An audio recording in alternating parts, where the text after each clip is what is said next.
నువ్వు ఇక్కడేం చేస్తున్నావురా? నేను ఎప్పుడో జాయిన్ అయ్యా, నువ్వు వెళ్ళాటు. భర్తల భద్రతా సంఘంలో నేను చేరినట్టు నా పెళ్ళానికి తెలిసిపోయింది. ఆఫీస్లో అందరి ముందు లెఫ్ట్ రైట్ వాయించింది. పోటీలవి వద్దమ్మా, చెప్పేది విను.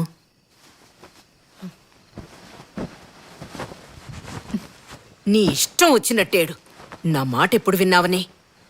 అయినా ఆడపిల్లకి ఇంత అహంకారం ఉండకూడదు. అందరూ అక్కడ ప్రాక్టీస్ చేస్తుంటే నువ్వు ఎక్కడే పెక్తున్నావు? లేదురా, మ్యాచ్లో నేను ఓడిపోతానేమో అని భయంగా ఉంది. ఫీల్ అవుకో, నువ్వు ఖచ్చితంగా గెలుస్తావు. ఎలా చెప్తున్నావు? షార్పట చూస్తావా? చూశాను. అందులో రంగయ్య ఎవరి దగ్గర ట్రైనింగ్ తీసుకున్న ఎవరు గెలవాలా? చివరికి దిక్కులు చూసిన సమరానే గెలిచాడు. వెంకటేష్ గురు సినిమాలో చిన్నప్పటి నుంచే ట్రైనింగ్ తీసుకున్న వాళ్ళ అక్కని దాటి టీవీలో మ్యాచ్లను చూసి దాని చెల్లె గెలిచింది. ఇంకోటి చెప్పనా, తమ్ముడులో బాక్సింగే జీవితం అనుకున్న అన్న క్యారెక్టర్ కన్నా చివరి దాకా దిక్కులు చూసిన మన పవర్ స్టారే కప్పు కొడతాడు. దీనిలో నీతేంటి? మ్యాచ్ లో గెలవడానికి దిక్కులు చూస్తే చాలు. నువ్వు బాగా దిక్కులు చూస్తున్నావుగా.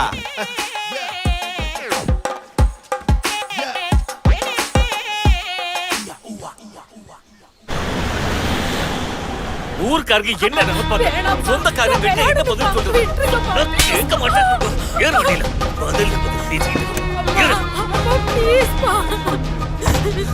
அப்பா எனக்கு கல்யாணம் வேணும்பா, ப்ளீஸ் பா. அப்பா ப்ளீஸ் பா. என் பொண்ணு வீட்டை விட்டு வந்து 2 மாசம் ஆச்சு.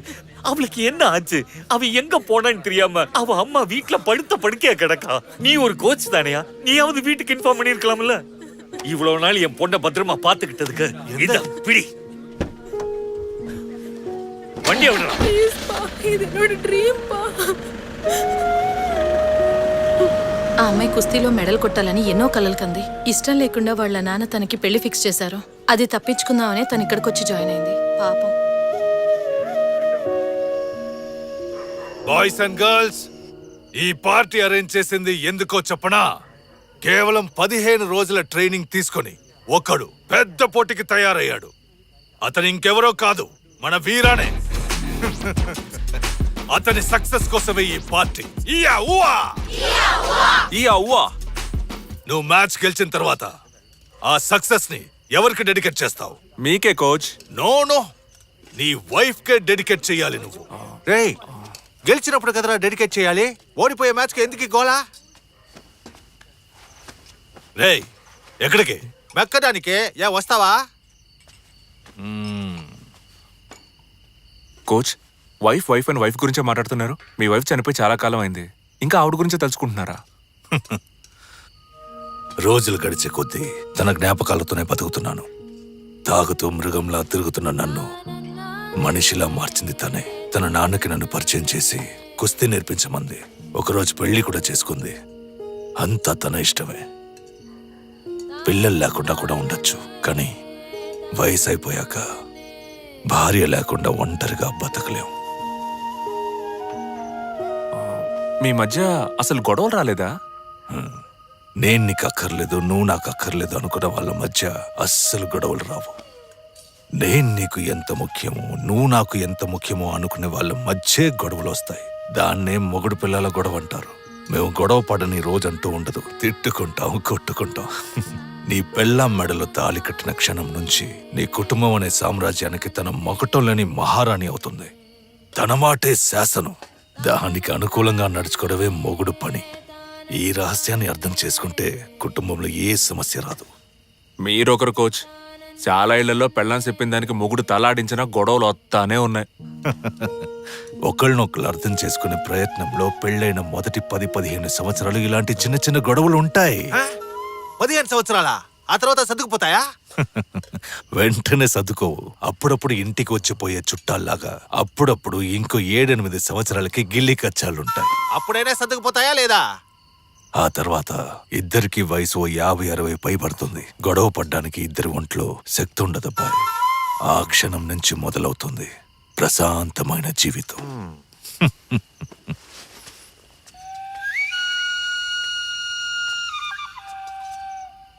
60 ఏళ్ల తర్వాత కలిసి బతికితే ఏంటి, చస్తాయి ఏంటి? కుస్తీ నేర్పించమంటే కూర్చోబెట్టి ఓతగా క్లాస్ పెగుతున్నాడు. సిగ్గు లేకుండా నువ్వు వింటున్నావు.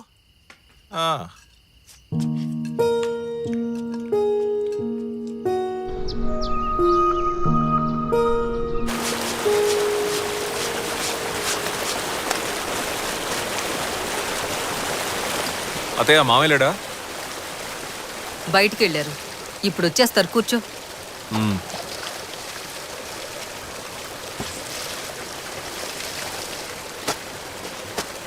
పోటీ రేపేనా వీరా? అవునత్తయ్య, రేపే. ట్రైనింగ్ బాగా జరిగిందా? అదెందుకు అడుగుతావులే అత్తయ్య, దోవల తీర్చేశాడు. చాలు చాలని మొత్తుకున్న కోచ్ వదలలేదు. హెవీ వర్కౌట్, చేతులు కళ్ళు బాగా పట్టేసే అత్తయ్య. నువ్వెంత ట్రైనింగ్ తీసుకున్నా తనని గెలవడం కుదరదు.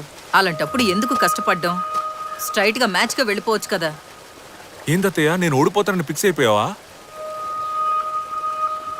నువ్వు ఎప్పుడైతే నీ పెళ్లంతో పోటీ పడాలనుకున్నావో అప్పుడే ఓడిపోయావు.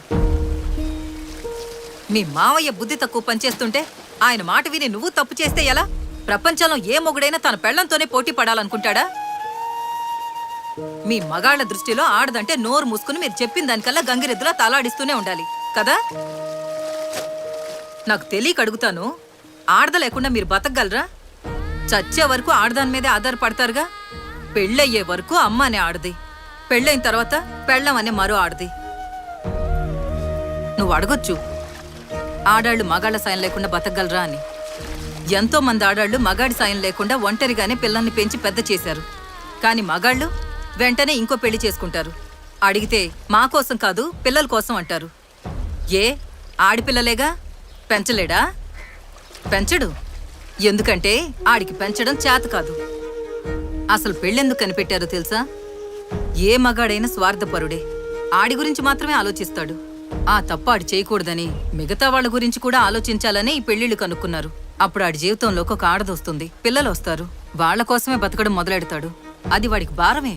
కానీ ఆ భారాన్ని కూడా మొయ్యలేకపోతే వాడి బతుక్కో అర్థమే లేదయ్యా. నీకో విషయం చెప్పనా? నీ పెళ్ళం ఒక రెజ్లర్ అని మనం పెళ్లి చూపులకి వెళ్ళిన రోజే నాకు తెలుసు.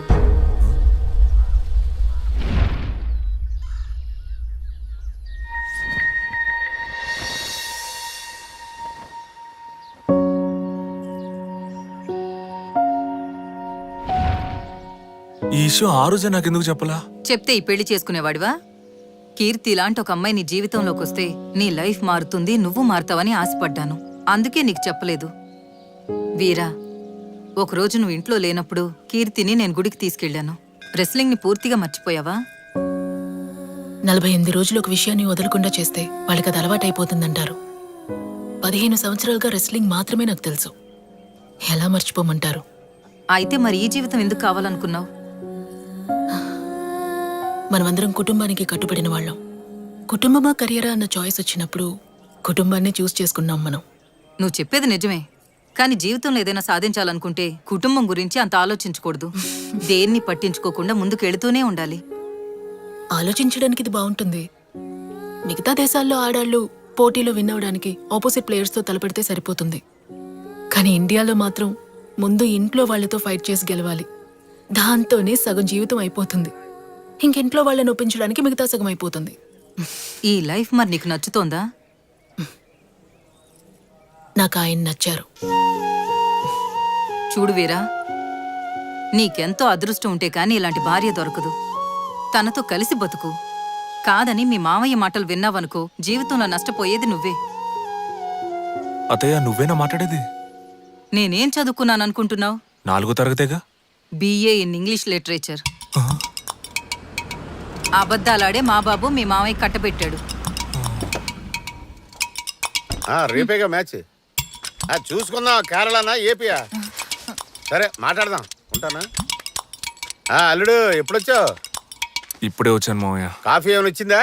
వద్దు మావయ్య, నేను బయలుదేరతా. ఏంటి అల్లుడు కాఫీ ఇవ్వకుండా ఏం చేస్తున్నావే? మాట్లాడుతున్నాను. నువ్వు పెద్ద సిస్టరో మాట్లాడుతున్నావు. పోయి కాఫీ తీసుకురాపా. 2 కాఫీ ఫుల్ స్ట్రాంగ్, 1 మీ 1 అల్లుడు. అల్లుడు కాఫీ ఫుల్ షుగర్, నా కాఫీ నో షుగర్. అర్థమైందా? పోయి తీసురా. అర్థమైనట్టు తలాడించేసి లోనకెళ్ళి షుగర్ కూటించేకు. అసలే షుగర్ పొగలనంత ఉంది. ఏట్రా కొట్టం?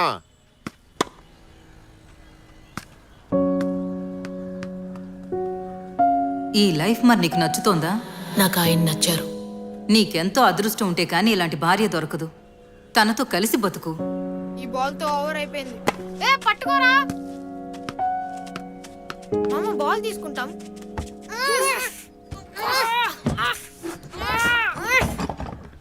రే ఇటు రారా.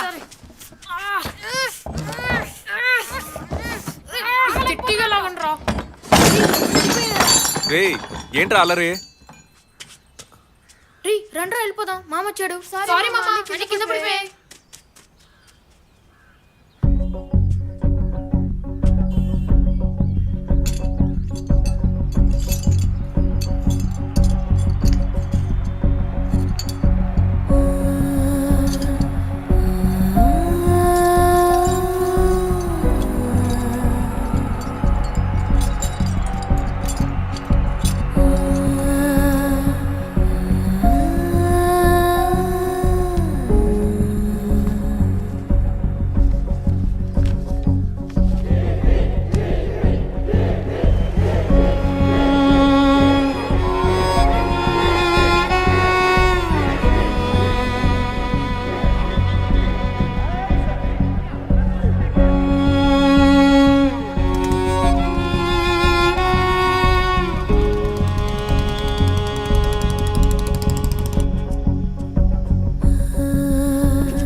നിക്ക് ആരാ എന്ത് വേണം?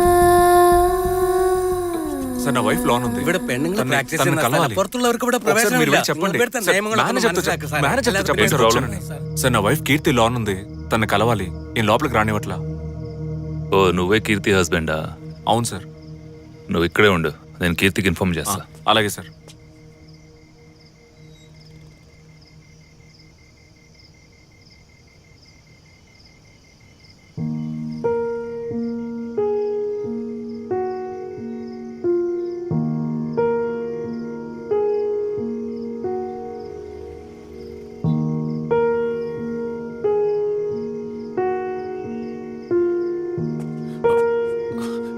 ఏమందండి, నేను లోపలికి రావచ్చా? కీర్తికి నిన్ను మీట్ అవ్వడం ఇష్టం లేదంట. నువ్వు మగాడివైతే పోటీలో గెలవమంటుంది. ఇక బయలుదేరు.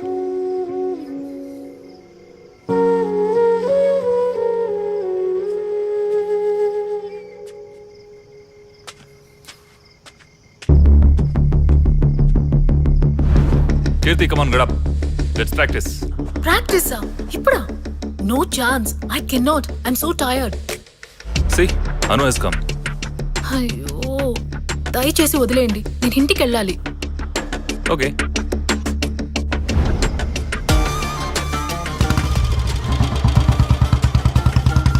కోచ్, ఎవరది?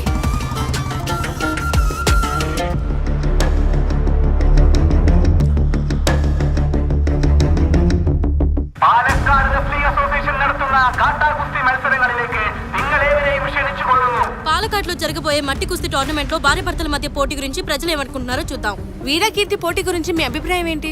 కలి ప్రభావం ఇది, ఇంకేమంటాం? మీ అభిప్రాయం? జీవితమే ఒక కుస్తీ పోటీ. మా మగజాతి విడుదల కోసం పోరాడి ఏకైక వీరుడు వీరానే. ఆయన గెలిచాడంటే తిరుపతికి నడుచుకుంటూ వెళ్లి గుండు కొట్టించుకుని హుండీలో 10 రూపాయలు వేద్దామని మేమందరం మొక్కుకున్నాం. ఆడా మగ అనే డిఫరెన్స్ లేదు, చివరికి గెలిపేవరదో చూద్దాం. అమ్మాయిలు అన్నింటిలో సమాన హక్కులు కావాలంటున్నారుగా, అయితే వచ్చి పోటీ పడమని చెప్పండి. ఎండోళ్ళు దాని పిల్ల నోట్ మూసుకుని పడుండాలి, చూసుకుందాం. అమ్మాయిలు తిరిగి కొట్టడం నేర్చుకున్నారు, ఇక మగాళ్ళ కథ అంతే. 100 మాట్లాడొచ్చు, ఎవడేమన్నా ఆడది మగాడి కిందే. ఇక మాటలు లేవు, ఏమున్నా స్టేడియంలో చూసుకుందాం. It's very interesting news. We are waiting, let's enjoy. భార్యాభర్తల మధ్య జరిగే కుస్తీ పోటీలో ఎవరు గెలుస్తారా అని జనం ఆతృతగా ఎదురు చూస్తున్నారు. తప్పకుండా అమ్మాయే గెలుస్తుంది. కీర్తి కీర్తి కీర్తి వి ఆర్ కీర్తి ఆర్మీ. కేరళలో మట్టి కుస్తీ పోటీలు గత 100 ఏళ్లుగా జరుగుతూనే ఉన్నాయి. ప్రాచీనమైన ఈ మట్టి కుస్తీ పోటీ ఈ మట్టికే మనం ఇచ్చే మర్యాద లాంటిది. ప్రేక్షకులందరూ ఎంతగానో ఎదురు చూస్తున్న ఈ మట్టి కుస్తీ పోటీలు మీ ముందు ప్రత్యక్ష ప్రసారంతో పాటు మరికొద్ది సేపట్లో ప్రారంభం కానున్నాయి. Come on, claps!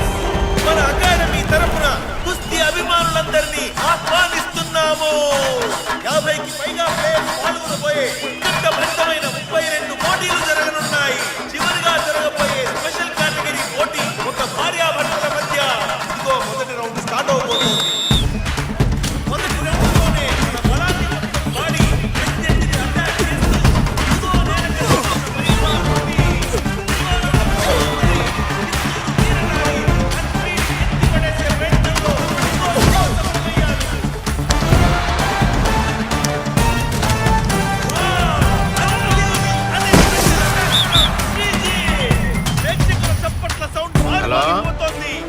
ఎవరు వెంకట్రావా ఆ, పంచాయతీ బోర్డులో ఉన్నాం. అల్లుడు మ్యాచ్ మొదలవుతుంది కదా, తొందరగా వచ్చారా.